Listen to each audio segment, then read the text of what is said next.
vítám u dnešního videa, který je takový úplně jiný než to zvyklý na to, co normálně natáčím. A je to video o tom, jak sociální sítě hrozně jako ovlivňují náš život. A teď je to konkrétně směřovaný na Instagram. Já jsem včera byla s Liou na kafe, byli jsme ve Slávii a povídali jsme si, ale já mi říkala, že by byl docela dobrý, kdybych natáčela videa, které by měly prostě nějakou jako myšlenku, kterou bych vám mohla předat. A postupně v té naší konverzaci jsme dospěli k tomu, že vlastně sociální sítě hrozně ovlivňují nejenom jakoby naše životy, ale určitě i vaše a chtěli bychom vám sdělit to, co my si o tom myslíme a co by vám možná mohlo i pozvednout sebevědomí.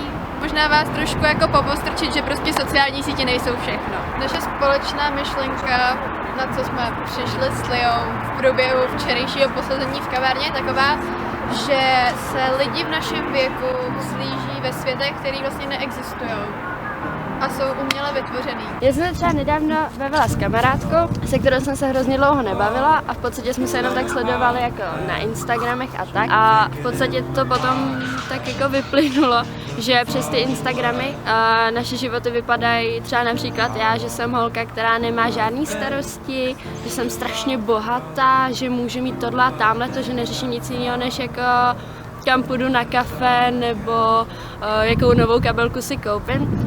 A mě to skoro až jako vyděsilo, protože jsem si uvědomila, že to přece není můj život. Jako, jasně, že v mém životě jsou prostě chvíle, kde ležím na zemi a brečím a sype se mi celý svět a to na tom Instagramu prostě nikdo nevidí a vidí tam v podstatě jenom to hezký, vidí tam tak jako asi takovejhle zlomek z takovýhleho celého života. Před nějakou dobou, kdy se bavily ještě moje dvě dobré kamarádky spolu, tak spolu zažívali plno radostných chvílí, které dávali na Instagram a na Snapchat a na všechny možné sociální sítě fotky a příspěvky toho, jak jsou spolu a jak se mají dobře. A mě to v tu chvíli vždycky strašně mrzelo, protože jsem se koukala vždycky jenom na tu fotku a teď jsem si říkala, oni vypadají hrozně šťastně a mají se dobře a z té fotky cítím jenom takovou tu pozitivní jako energii. A oni se vlastně nemůžou mít vůbec špatně, oni se mají navzájem, stráví spolu dobré chvíle, takže jim nemůže nic chybět. A potom jsem si říkala, no jo, ale co když se ty holky třeba hádají, tak to na ten Instagram prostě nedají.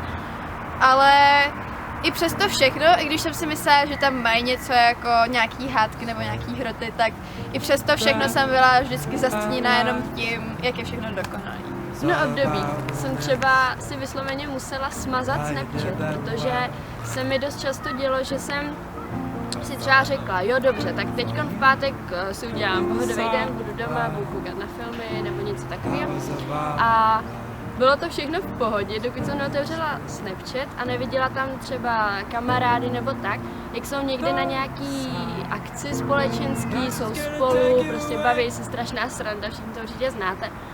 A já jsem si pak uvědomila, že sedím sama doma prostě a najednou vás začnou popadat taky myšlenky jako já nemám kamarády, ježiš, já jsem úplně sama, mě nikdo nemá rád a tak.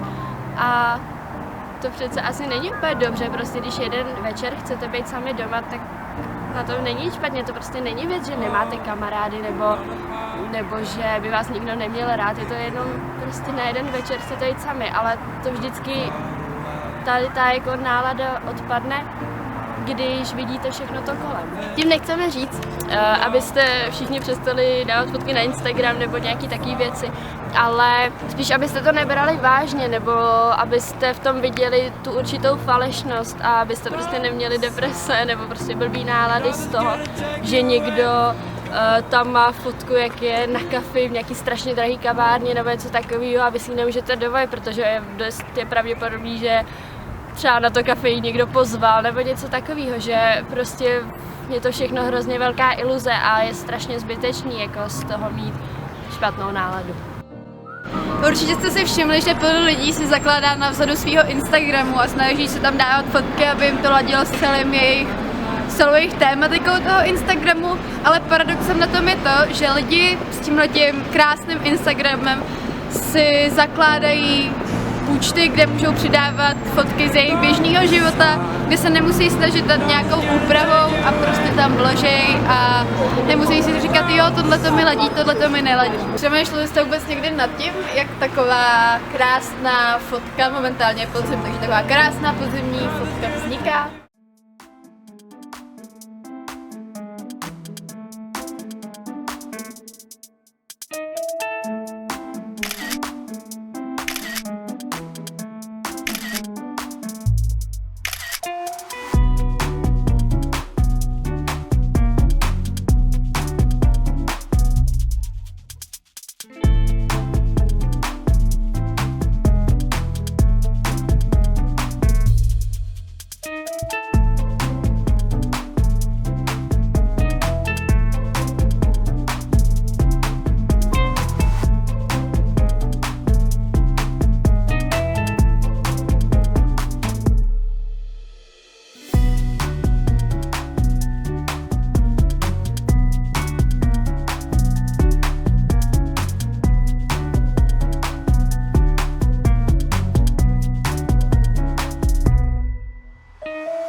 Tak to by bylo pro dnešní video všechno. Já doufám, že jste si z toho odnesli tu hlavní myšlenku a těšíme se na vás třeba někdy u dalšího videa. Ahoj!